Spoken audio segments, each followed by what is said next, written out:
하나님 앞에 영광 돌려드립니다. 이 코로나 바이러스가 좀 이렇게 전쟁을 하고 있죠. 이런 가운데도 변함없이 삼부 예배 오신 여러분들을 주님의 이름으로 환영하고 축복합니다. 그리고 바깥에서 여러분 뵙고 공식 자리에서 많이 뵈었지만 또 식사도 모시고 그런 시간을 가졌지만 오늘 이렇게 갑자기 우리 황교안 대표님께서 예배에 참석해 주셨습니다. 제가 좀 쫄리기도 하고 좀 쪽팔리기도 한데 먼저 환영의 박수 좀 해주시면 고맙겠습니다. 감사합니다. 네. 여러분은 중국의 우한 중심병원의 의사, 우리의 가슴을 아프게 했던 리월량을 아시는지 모르겠어요. 그분은 우한 폐렴의 존재를 이 세상에 최초로 알렸던 젊은 의사였습니다. 리월량은 환자를 진료하던 중에 동기 의사와 함께 이게 신종 사스가 있다, 이 사스 환자들을 확진하면서 이 소식을 인터넷에 올렸어요. 그랬더니 중국 공안은 리월량과 다른 의사들을 체포하여 그들이 중국의 위기 질서를 무너뜨리는 유언비를 퍼뜨렸다고 훈계서를 받아냈습니다.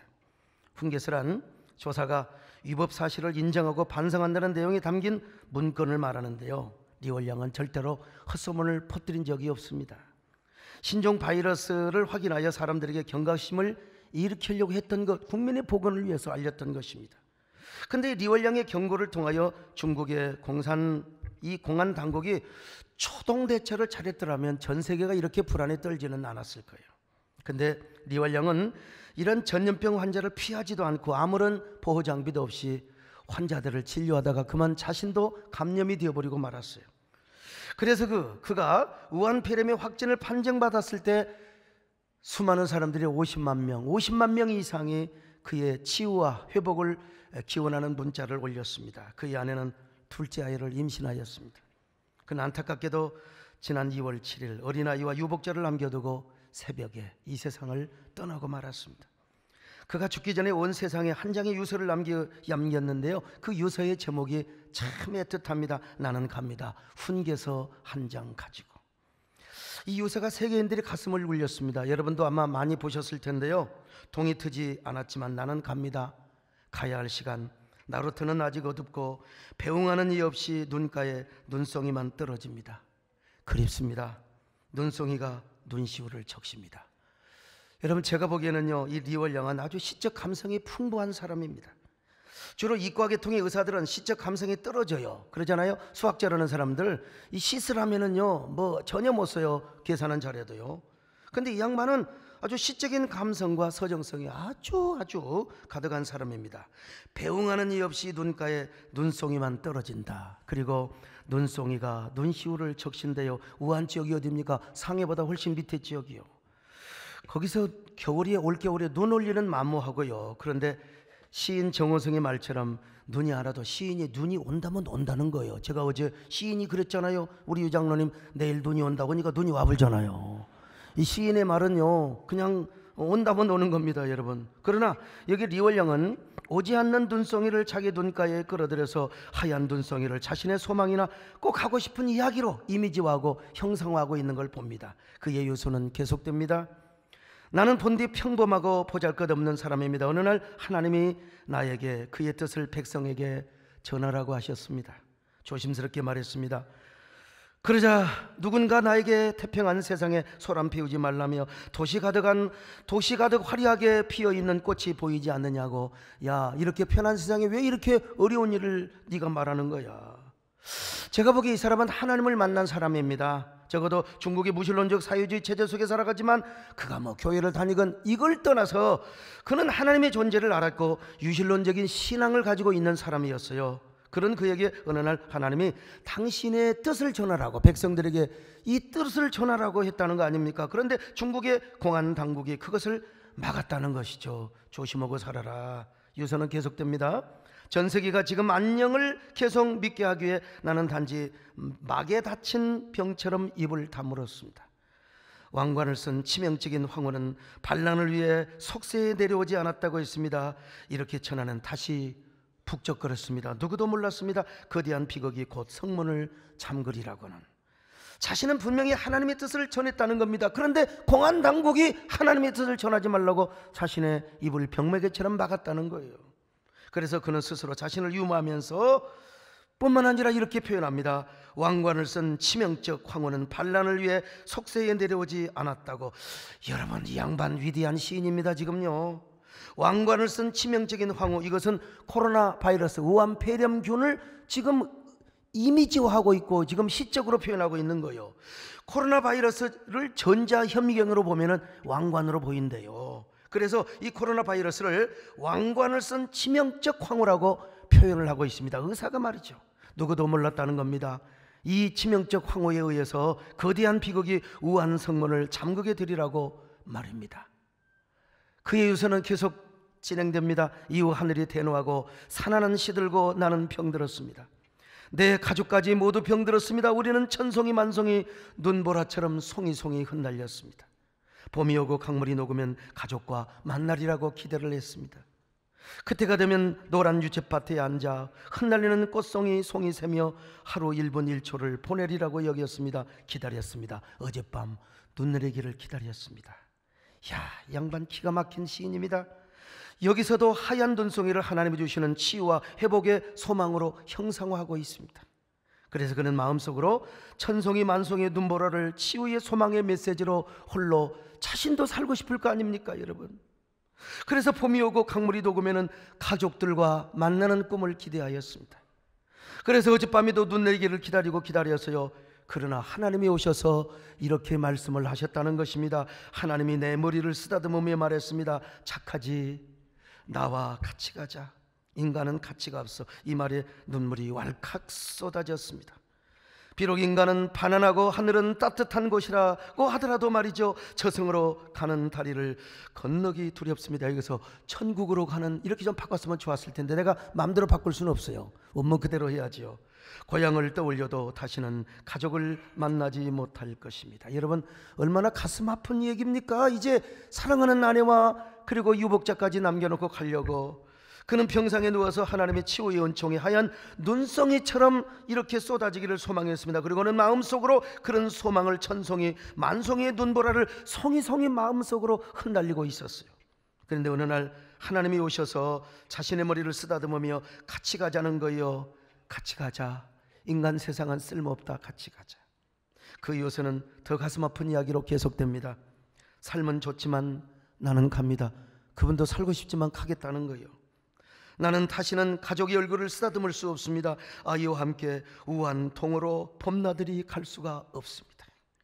부모님과 우한대학 벚꽃놀이를 할 수 없습니다. 나는 아직 세상에 나오지 않는 아이와 만나기를 꿈꾸었습니다.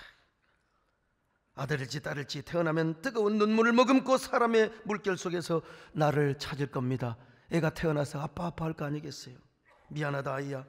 나는 네가 평범한 아버지를 원했음을 잘 안다. 하지만 나는 평민 영웅이 되었구나.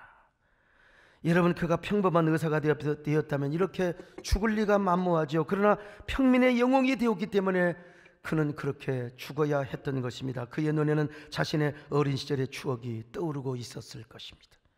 그리고 고향의 봄을 떠올리고 있었습니다. 그러니 그는 아이들과 함께 우한의 호수로 봄나들이를 할 수가 없습니다. 부모님을 모시고 자신이 졸업한 우한대학에 벚꽃놀이도 갈 수가 없어요. 여러분, 경희대 가면은 이 수원 캠퍼스 얼마나 캠퍼스가 화려합니까? 더더구나 그 안에 뱃속에 들어있는 유복자의 얼굴도 볼 수가 없어요. 그가 죽기 전에 그리워하는 것은 고향 우한의 봄이었고 중국의 따뜻한 봄이었습니다. 아마 그가 대한민국 국민이었다면 아마 이런 노래를 불렀을 거예요. 이 노래가 우리는 보통 노래였지만 이 사람의 유서를 들으면서 이 노래를 한번 들어보세요. 고향의 봄, 나의 살던 고향은 꽃피는 살골.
시간 관계상 여러분 유서를 이제 제가 마지막으로 소개할 텐데, 유일한 바람은 얼음과 눈이 녹은 뒤 세상 보던 이가 여전히 대지를 사랑하고 여전히 조국을 믿기를 희망합니다.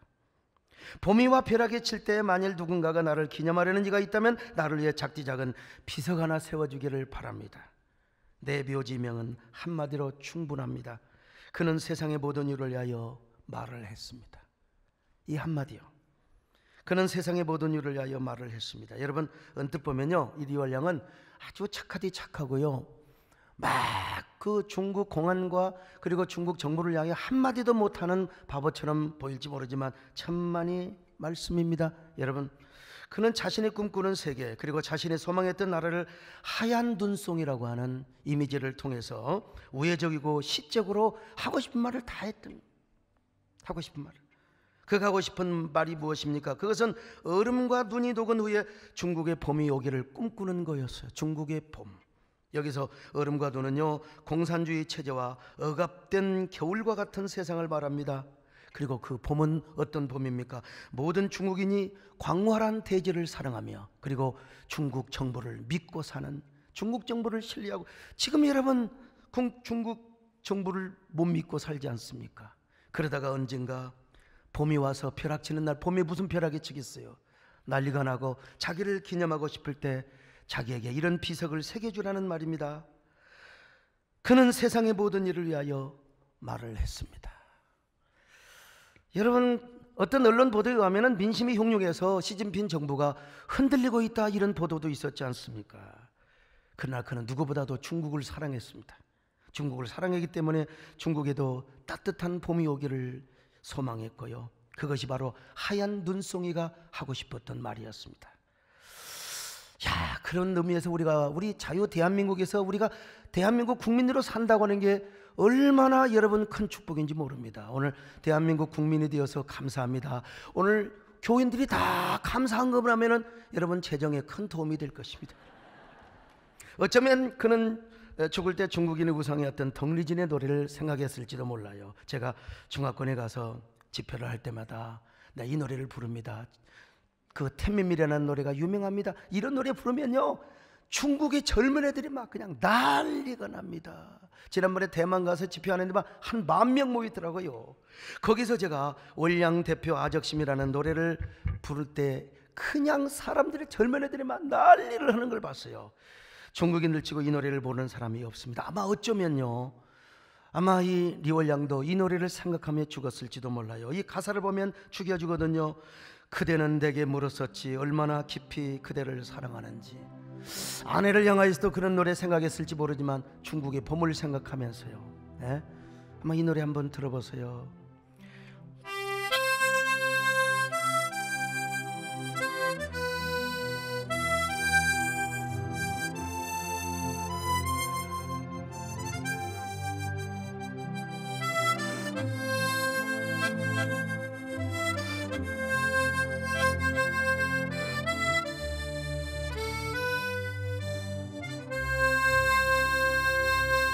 이 정도만 합시다.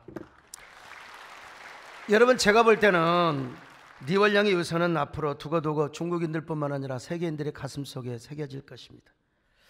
그리고 큰 파문을 일으킬 거예요. 제가 보기에 이걸 알았던 중국 정부에서는 리월량을 무조건 살려놓으라고, 공안 당국에 살려놓으라고, 그래서 심폐소생술을 3시간이나 해가지고 갈비뼈가 다 부스러지고 가슴 부위가 다 상하고 찢겨졌다고 합니다. 여러분, 리월량이 죽고 나니까 그제서야 시진핑 주석이 마스크를 쓰고 우울한 표정으로 우한을 방문한 여러분 영상을 보셨습니까? 여러분, 제가 이 설교 시간에 왜 리월량의 유서를 이토록 길게 소개한 줄 아십니까? 바로 그때 중국 공안과 정부가 리월량의 경고만 잘 들었더라면 중국도 좋고 우리 대한민국도 좋고 세계 사람들이 안심하며, 여러분 지금 백화점이니 재래시장이니 다 사람 없잖아요. 북적거리는 삶을 살고 있었을 것 아니겠어요? 우선 당장 우리 손정환 장로님도 중국에 출장을 못 가고 있습니다. 이게 바로 뭐냐? 공산주의의 그리고 사회주의 한계요, 병폐였다는 것입니다. 중국의 독재 정권을 위해서 우한에 공하는 그런 우를 범해버리고 만 것입니다. 여러분, 공산주의가 왜 태동이 되었는가? 자유주의와 그리고 시장경제를 반대하는 나라를 만들려고 했던 것입니다. 여러분, 시장경제는 소수의 부르주아들만 잘 산다고 생각했어요. 이 부르주아들을 전부 없애고 이 프롤레타리아 계급 혁명을 이루려고 바로 공산주의를 만든 것입니다. 그러나 여러분, 이게 과연 가능한 일이었는가? 지금 세계 어디를 가도 공산주의 성공한 나라는 한 곳도 없습니다. 다 망했습니다. 공산주의가 안 되니까 겉으로 보기에는 그럴싸한 네오막시즘이 태동이 된 것입니다. 유물론적 공산주의와 휴머니즘이 교묘하게 혼합이 된 사상이죠. 내용은 무신론 사상에 깊게 깔려 있는데 겉으로는 평등과 나눔과 인권과 섬김과 정의, 소수 권익자의 보호, 그리고 아름다운 공동체를 추구하는 사상입니다. 겉으로만 보면 여러분 얼마나 그럴싸한지 몰라요. 그러나 그 이면에는 하나님을 대적하고 교회를 무너뜨리기 위한 무신론 사상의 톡버섯처럼 숨어 있습니다. 이러한 네오막시즘 사상과 제도 때문에 서유럽의 교회도 무너졌고, 여러분 저기 북유럽의 교회도 다 무너져가고 있습니다. 세상에 북유럽에 가보니까 사회보장제도는 기가 막히게 잘 되어 있는데 여러분 국가가 언론을 지배하고 종교를 지배하는 거예요. 이웃나라인 중국은 더더욱 그렇습니다. 중국은 아직도 많은 걸 통제하고 있지만 특별히 종교를 통제하고 있습니다.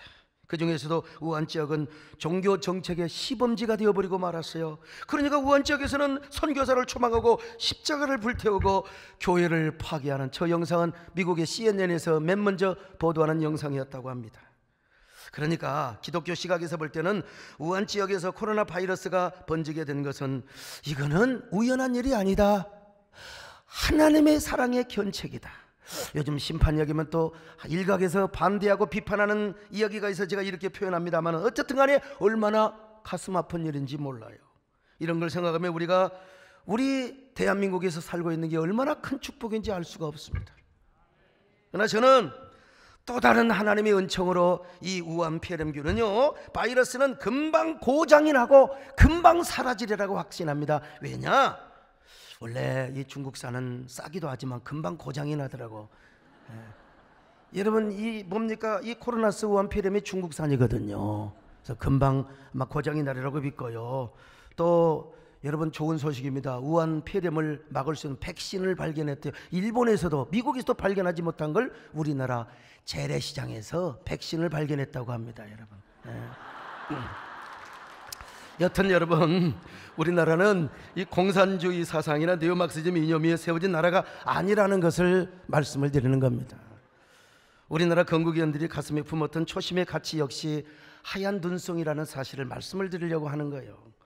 고무신도 기왕이면 여러분 검은 고무신보다 흰신이 훨씬 낫다는 거예요. 그걸 이해하려면 대한민국이 어떻게 건국이 되었는가, 이걸 우리가 알 필요가 있어요. 여러분, 조선이 망하고 1919년 4월 11일 상해 임시정부가 세워질 때에 임시정부 의정원이 26명이었어요.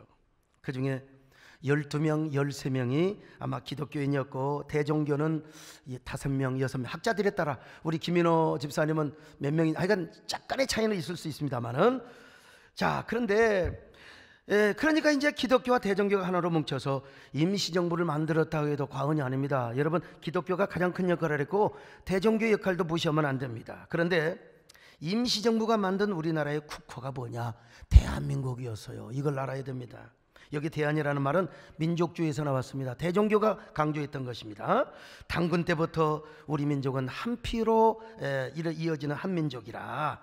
그런데 민국이란 말은 여러분 민주공화국의 약자입니다. 이 민주공화국은요, 우리나라에서 나온 말인데 이게 우리나라에서 사실은 순수하게 나온 말이 아니라 서양의 선교사들이 자유민주적인 정치 제도를 우리나라에 가지고 와서 이걸 가르쳤습니다. 우리 기독교인들에게, 또 우리 기독교 학교에서. 그래서 우리나라의 3.1운동도 독립운동만 한 게 아니요, 사실은 자유민주주의 운동을 했던 것입니다. 그걸 기독교인들이 앞장섰고 뒤에서 선교사들이 배후에서 아주 영향력을 심어주었던 것입니다. 그래서 임시정부의 정의원들 중 기독교인들이 대안이라는 말에 민주공화국을 의미하는 민국을 써서 여러분 우리나라의 기독교와 선교사들의 영향으로 대한민국이라고 하는 국호가 탄생이 되게 된 것입니다. 1948년 국가의 요소를 제대로 갖춘 실제적인 건국을 할 때도 여러분 건국위원들의 대부분이 다 기독교인들이었습니다. 그래서 임시정부의 뜻을 따라서 우리나라의 국호를 대한민국이라고 했고, 그 임시정부의 설립의 정신과 가치가 오늘 우리 대한민국의 헌법에 아직도 고스란히 남아있다는 사실입니다.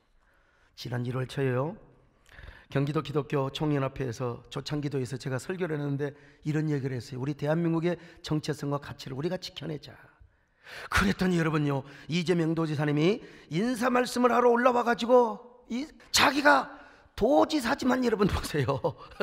이런 이야기는 처음 들었다는 겁니다. 나는 우리 소 목사님을 통해서 대한민국 국호가 임시정부에서부터 이렇게 나오는 걸 처음 알았다는 내 얘기를 듣고, 야, 내가 악수하면서 그랬어요. 도지사님 솔직해서 좋습니다. 솔직하고 화끄는 건 나나 도지사님이나 똑같지 않습니까? 내가 오늘 물어봤어요.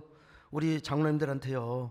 이 국호가 이렇게 생긴 걸 알았느냐고 내가 물어봤더니 아는 사람이 별로 없어요. 그때 따라온 사람만 알고 계시더라고요. 자, 우리 김재일 장로님 이거 알아요, 몰라요? 알았어요, 몰랐어요? 저분은 일간지에 정치부장을 했던 분인데 우리나라 기자들 진짜 형편없는 것 같아요, 보니까. 우리 김재일 장로님을 보고 말이죠. 우리 손 장로님도 그거 사실 몰랐죠. 몰랐어요. 그때 따라온 사람들만 아는 거예요. 오늘 오신 우리 황교안 대표님이야 뭐 평생을 공안 이 검사로 계셔서 잘 알고 계시겠습니다만은, 어쨌든 대한민국을 건국했던 건국인들께서도 하얀 눈송이와 같은 건국의 초심이 있었다 이 말이에요. 그 초심이 뭐냐? 건강한 민족주의와 자유민주주의를 추구하는 거예요. 건강한 민족주의 플러스 자유민주주의. 그런데 언제부턴가 헌법 개헌에 대한 이야기도 나오고 있습니다. 물론 시대가 바뀌고 문화가 바뀌니까 뭐 어느 면에서 개헌할 필요성도 있겠지요. 그러나 우리가 알아야 할 사실은 분명히 있습니다. 아무리 헌법을 바꾸고 제도를 바꿔도 진정한 평등이나 나눔, 공유의 삶은 이 세상에서 온전히 이룰 수가 없다는 사실이죠. 북유럽을 가보세요. 여러분, 사회보장제도가 그렇게 잘 되어 있어도 오히려 알코올, 마약 환자, 정신병자, 자살 환자들 얼마나 많은지, 시장 경제를 하는 나라보다 자살률이 더 높다는 사실을 아셔야 됩니다. 어떤 법과 제도라도 지상에서는 온전한 평등의 삶을 이룰 수 없다는 걸 오늘의 정치 지도자들이 아셔야 됩니다. 그걸 다룬 영화가 뭐냐? 기생충이라는 영화입니다. 많은 사람들이 이 기생충 영화를요, 삶의 계급의 격차에 대한 박탈감을 다룬 영화로서 이거 뭐 좀 이게 사회주의적인 그런 영화를 추구한 영화가 아니겠는가? 여러분, 영화 평론가 이승재 씨 하면은 전혀 그런 영화가 아니라는 겁니다. 어떻게 기생충이라는 영화가 미국의 백인들의 벽을 넘게 되고 아카데미아 상을 받게 되는, 이걸 알아야 된다는 것입니다. 영화 그 평론가인 이승재 씨 하면은 인디언 놀이를 하다가 획 돌아서 버리면서 부자 이성균을 빈자 이성균을 찌르죠. 그 누가 찌릅니까? 송강호가 확 찌르죠. 그러면서 이 영상을 보는 순간 미국의 백인들은 순간적으로 아메리카 인디언들을 연상했을 것이라는 겁니다. 그런데 그런 빈자의 성품과 온정, 다시 말하면 가난하고 못 사는 이 송강호의 소위 말하면 그 온정은요, 부자보다도 훨씬 더 심술이 사납고 고약해 빠져 있다는 것입니다. 빈자가 오히려 더 고약한 존재라는 것이죠. 자, 그러다가 영화의 반전의 메시지는 더 큰 메시지로 전환을 하게 되죠. 반지하에 사는 빈자보다 햇빛이 전혀 들어오지 않는 깊은 지하에 사는 극빈자 박명훈이 등장을 합니다. 반지하에 사는 빈자는요, 부자를 미워하고 부자를 공격하고 시기하고 질투하지만 진짜 지하에 사는 극빈자는 부자들의 그 떡고물이라도 얻어먹으려고 하는, 그래서 부자들을 향하여 희망을 갖고 부자를 애찬하고 부자에게 박수를 칩니다. 그러면서 극빈자는 오히려 빈자를 질투하고 오히려 빈자를 증오하고 시기하는 모습으로 이제 상충하는 모습을 이제 구조적으로 나타내죠. 그래서 미국의 백인들은 빈자와 극빈자의 작디 작은 계층 간의 간극에서도 무시와 그리고 반목이 계속된다는 영화의 장면을 통해서, 이런 영화의 장면을 통해서 우리 인간은 근원적으로 계층 본능을 가진 자라고 그렇게 해석을 한 것입니다. 오히려 인간이야말로 본능적으로 계급의식을 가질 뿐만 아니라 어쩔 수 없이 그러한 현실을 인정하고 있는 그 영화를 높이 평가해서 아카데미아 상을 주었다는 것입니다. 이렇게 영화 평론가들은 대단합니다. 그래서 여러분, 어떤 의미에서 봉준호 감독은 이 아카데미아 상까지 겨냥을 하고 영화를 만들었다는 이런 해석도 있어요. 그러므로 우리가 개헌을 하더라도 건국의 초심과 정신, 다시 말하면 대한민국을 건국했던 건국위원들이 염원한 하얀 눈송이의 정신만큼은 지켜내야 한다는 것입니다. 그래야 우리 대한민국의 정통성을 지켜낼 뿐만 아니라 계속해서 국력이 발전하고 세계 속에 대한민국이 될 줄로 확신합니다. 여러분, 이제 교회 문제를 이야기합시다. 교회는 더 그렇습니다. 교회도 여러분 초심을 지키지 않으면 안 됩니다. 어느 기업이든지요, 어느 나라든지 초심을 지켜내야 됩니다. 고려도 초심을 잃어서 조선도 초심을 잃어서 우리 교회도 나라도 초심을 잃으면 안 됩니다. 그래서 예수님께서 뭐라고 하셨어요? 초심, 처음 사랑을 지켜내라고 했지 않습니까? 처음 사랑을 지켜내야 에베소 교회가 전성기를 지켜낼 것이라는 것입니다. 우리 교회의 머리 되시고 왕이 되시는 주님을 향한 첫 열정이 살아있어야, 우리 세대께도 이런 초심과 첫 열정이 살아있어야 여러분 우리 교회가 계속해서 전성기를 누릴 줄로 믿습니다. 그런 교회만이 하나님 나라를 확장하며 만물을 충만케 하는 자의 충만을 이룰 수가 있는 거예요. 자, 계시록 2장 4절 5절입니다. 같이 봅니다. 시작. 그러나 너를 책망할 것이 있나니 너의 처음 사랑을 버렸느니라. 그러므로 어디서 떨어졌는지를 생각하고 회개하여 처음 행위를 가지라. 만일 그리하지 아니하고 회개하지 아니하면 내가 내게 가서 내 촛대를 그 자리에서 옮기리라. 에베소 1장 23절 계속 봅니다. 시작. 교회는 그의 몸이니 만물 안에서 만물을 충만하게 하시는 이의 충만함이니라. 저는 지역교회 목회자입니다. 그래서 우리 교회 목회에 진짜 목숨을 걸었습니다. 아무 개척 멤버도 없이 혼자 지하 23평에서 나는 저희 교회밖에 몰랐어요. 캐슬 빌더, 비가 오면 물이 새고, 그리고 쥐들이 울거리는 저 조그마한 지하실에서 사람 한 명 보내달라고 눈물을 흘리며 기도하는 개척교회 목회자들의 눈물 젖은 빵을 저는 다 먹어봤고 이해합니다. 그래서 저는 오로지 저희 교회의 목회의 성을 쌓았습니다. 내 교회만 잘 된다고 생각하면 됐어요.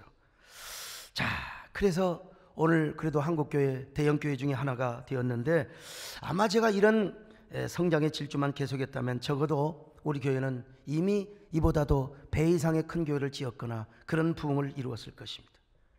근데 처음 사랑이 식어질지도 모를 무렵에 저는 13, 14년 전에 제가 존경하는 김승규 장로님을 만나서 한국교회 생태계의 중요성과 반기독교 세력의 실체와 전략에 대해서 알게 되었습니다.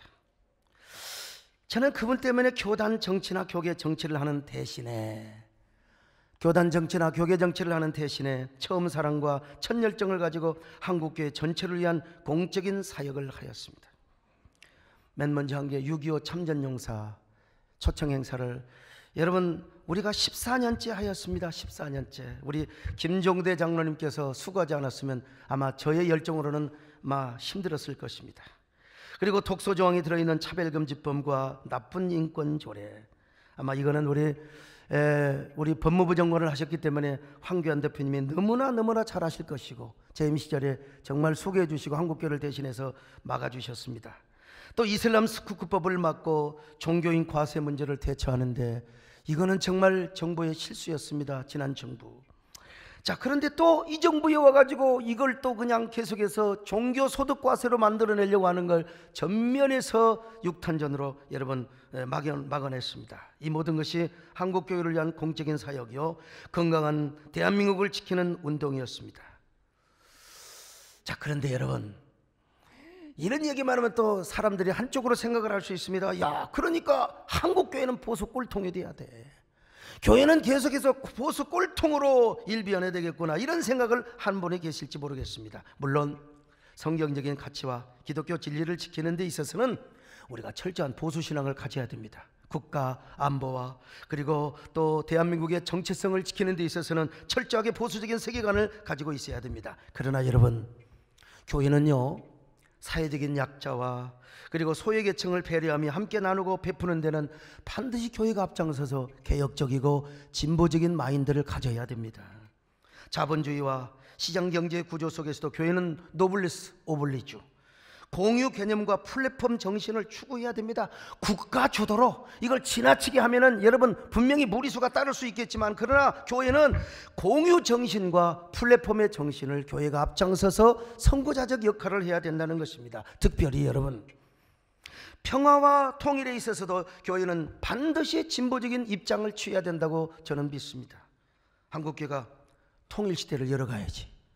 어떤 일부 나라처럼, 어떤 일부의 사람들처럼 맨날 그냥 전쟁만 하자고 그냥 때려 죽일 놈들이라고 그렇게만 하면은 안 된다 이 말입니다, 여러분. 그런 사람들은 막 북한만 다녀오면 무조건 종북 주사파로 얘기한 사람이 있어요. 여러분, 북한만 다녀온다고 어떤 대통령도 여러분, 보수 성향 있는 분도 여러분 다녀왔지만 그분이 종북 주사파입니까? 아니잖아요. 여러분, 대북 정책에 있어서는 좌우가 있을 수 있습니다. 그러나 통일 정책에 있어서는 진보와 보수를 넘어서 민족의 내일을 열어가는 안목을 우리가 가져야 될 줄로 믿습니다. 그러므로 우리는 국가 안보를 철저하게 강화하고 한미관계를 돈독히 강화하면서 북과 교류하고 북과 대화를 하는데 한국교회는 앞장을 서야 됩니다. 그렇다고 해서 종북 주사파 사상을 가지고 종북적 통일을 하자는 말이 절대로 아닙니다. 우리 한국교회가 지향하는 통일 지향점은 뭐냐? 예수 그리스도 안에서 피 흘림이 없는 복음 중심의 평화 통일인 줄로 믿습니다. 정부와 정부는 서로 견제를 합니다. 남과 북은 서로, 여러분, 군사와 군사는 서로 충돌할 수 있어요. 우리 교회는 뭐 장군 출신들이 많이 계시지만 그러나 종교는 그런 것이 아닙니다.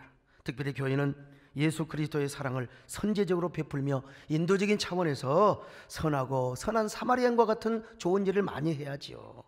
물론 대한민국의 정체성과 각체를 분명히 지키면서 우리는 사상적 무장을 하면서 그런 일을 해야 되겠죠. 그래서 저는 일찍이 평화의 꽃이 통일의 꽃씨를 뿌리는 역할을 많이 해왔습니다. 저는 어디를 가도 또 누구를 만나도 민간 외교관이 되었고 대한민국의 평화와 통일 외교관이 되었습니다. 어디를 가든지 우리 평화 통일을 위해서 우리 한국을 도와주고 협조해야 된다. 그래서 제가 이러한 공로를 인정받아서 제가, 여러분, 국민훈장까지 수금받은 사람, 우리 한국에 저와 같은 나이에 국민훈장 받은 사람 한 사람도 없습니다. 제 또래예요. 여러분, 제가 자랑이 아니라 뭐 또 자랑도 할 만하죠, 사실은요. 제가 이런 사역으로 제가 어느 정도 이제 한국교회 공적 사역의 지도력을 발휘하다 보니까 교단 정치를 전혀 안 했는데도 불구하고 1만 3천여 교회나 되는 대한민국에서, 여러분, 대한민국의 가장 큰 장작교단이죠. 이게 모든 선거하는 사람의 로망입니다. 우리 이동섭 장로님도 계시고 김범수 집사님도 계시는데 선거하는 사람의 로망이죠. 저는 선거 안 하고 단독으로 후보가 되어 단독으로 부총회장이 되었어요. 자랑할 만도 하죠, 사실은요. 38년 역사상, 38년, 어떤 사람은 40년 역사라고 하는데요. 우리 남진 장로님이야 뭐 가수왕, 아니 그냥 저절로 가수왕이 되면 얼마나 좋겠습니까? 피가 나는 그 경쟁을 해가지고 나훈아를 이겼을 때 얼마나 기분이 좋으셨어요. 저는 올 9월 달에 이제 제가 이제 총회장이 됩니다만은, 제가 총회장이 되려고 한 이유는 오로지 하나입니다. 내부적으로는 교단을 잘 섬기지만 외부적으로 한국교회가 찢어 발겨졌어요. 연합기관 하나 되어서 대정부, 대사회를 향한 리더십을 행사하는 것이 저는 한국교회를 향한 저의 꿈이고 저의 한 송이의 저 백합화 눈송이와 같은 저의 꿈입니다. 그런데 저는 뭡니까? 이런 걸 한다고 해서 절대로 제가 무슨 뭐 교단의 정치꾼이 되고 제가 막 전면에 나서서 무슨 정파적인 행동을 하고, 저는 그런 사람은 절대로 아니 될 것입니다. 저는 오로지 기독교적인 세계관과 가치관을 가지고, 그리고 종교적인 신념을 가지고 저는 교계를 섬기고 나라를 사랑하는 순수한 목사가 되기를 원합니다. 대한민국 건국인들 역시 정치적인 계산과 제도보다는 먼저 기독교적인 사상과 세계관을 염두에 두었습니다. 그들이 가만히 생각해 보니까, 야, 고려를 보자. 이 고려는 불교였지만 결국은 망했어요. 조선의 근간 역시 유교였지만 결국 망했습니다. 자, 그러니까 새로운 나라를 건국하는데 새로운 정신과 새로운 사상이 없을까 생각해 보니까 기독교 정신이에요. 할렐루야. 기독교 정신이요. 기독교가 개화를 하게 되었고 근대 문화를 선도해 나가고 국민을 깨몽시켜 주었잖아요. 그래서 건국위원들의 대부분이 기독교 정신과 가치 위에 나라를 세우자고 했던 것입니다, 여러분. 그래서 기독교의 정신과 가치 위에 임시정부를 만들고 재헌국회를 통해서 드디어 대한민국 국가가 이루어진 것입니다. 그리고 대한민국의 헌법에 성경의 가치와 정신이 아주 자연스럽게 스며들어 있어요. 그때 독립운동가들이, 건국위원들이 불렀던 이 애국가는 교회에서 찬송가였습니다. 찬송가였다는 사실을 여러분 아셔야 돼요. 한번 불러볼까요? 동해물과 백두산이 마르고 닳도록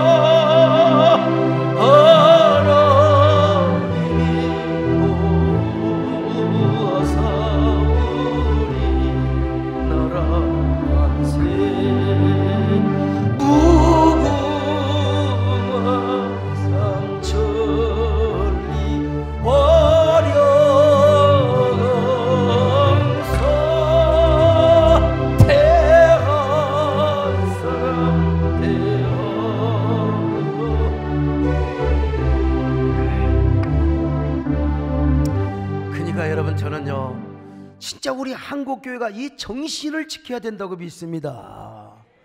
우리가 하나님을 진짜 바르게 섬기고 사랑해야 될 줄로 믿습니다. 우리 한국교회가 이 정신을 분명히 지켜야 돼요. 할렐루야. 우리가 국가는요, 국민의 안위를 보호하고 약자들을 배려해야 됩니다. 선진국으로 갈수록 그런 문화가 발전하죠. 그런 의미에서 우한 지역에 있는 교민들을 정부가 잘 보호해주고 신속하게, 더 빨리 신속하게 우리나라로 싣고 왔으면 더 좋았겠지만은 이거는 굉장히 잘한 일이라고 봅니다. 정말 좋은 일입니다. 그러나 행여라도 사회주의적인 정신이나 시스템이 대한민국의 건국 정신을 여러분 방해해서는 절대로 아니 된다는 사실입니다.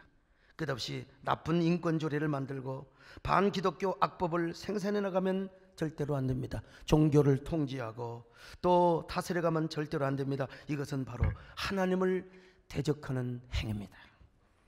여러분, 그러나 더 중요한 것은 우리 교회가 더 정신 차려야 돼요.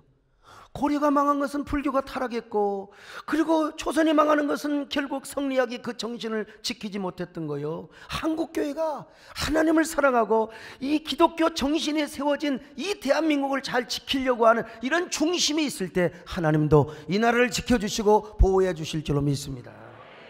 오늘 성경을 보면요, 하나님께서 나라들의 계획을 폐하시고 민족들의 이념과 사상을 다 무효케 하신다고 말씀하고 있습니다. 자, 시편 33편 10절입니다. 시작. 여호와께서 나라들의 계획을 폐하시며 민족들의 사상을 무효하게 하시도다. 아무리 똑똑한 사상이요, 아무리 똑똑한 그런 이 네오막시즘이라 할지라도 이거 하나님께서 다 폐하신다고 말씀하고 있어요. 그러나 여호와 하나님의 계획만이 영원히 서고 그의 생각만, 하나님의 말씀의 가치와 진리와 생각만이 영원히 섬을 믿으시기를 바랍니다.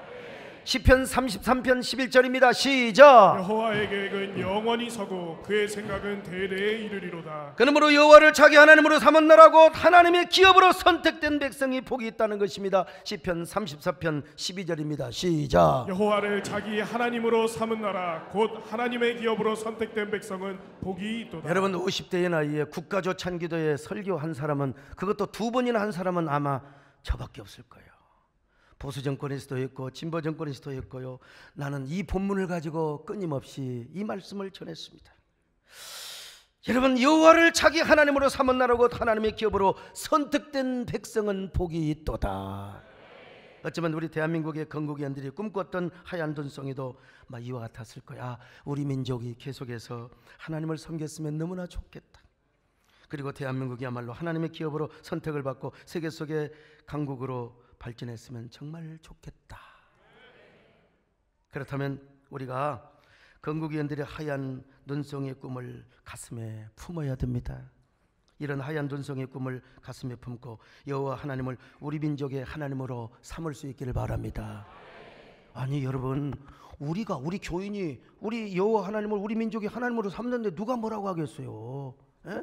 여당 야당 대표나 무슨 국회의장이나 우리 황 대표님 같은 분이 개인적으로 얘기를 하면 그건 곤란하지만 우리 예수 믿는 사람이 우리 여호와 하나님을 민족의 하나님으로 삼자고 하는 누가 여러분 말하겠습니까? 할렐루야. 여러분, 우리가 하나님을 섬길 수 있을 때 이렇게 하나님 고백하시기를 축원합니다. 우리 자신들이 하나님의 기업이 되어 살아가는 것 얼마나 감사합니까? 한국교회가 이렇게 될 때 한국교회는 비로소 초갈등 사이를 저는 해소할 줄로 믿습니다. 여러분, 어떤 사람은 저를 막 그냥 총복 추사파라고 공격하는 사람도 있는가 하면 머릿속에 맨날 그것밖에 없나 봐요. 아무튼 간에. 또 어떤 사람은 어제 산에 갔는데 세상에 유 장로님하고 혼자 산에 못 가겠더라고. 물론 제가 뭐 힘이 좋아서 하긴 하지만 어떤 사람이 올라가면서 저한테 당신 소강성 목사 아니야? 왜 어느 집회에 가서 말이야 뭐 이 대통령 하야 운동을 하고 세된 교인들을 막 꼬드겨 가지고 막 서명 운동을 하느냐고. 그래서 나 지금 저 양반이 지금 뭔 소리 하고 있네. 다시 한번 얘기해보라. 다시 한번 얘기해보라고. 내가 여러 번 혼내줬습니다. 교회는 그런 것이 아니요.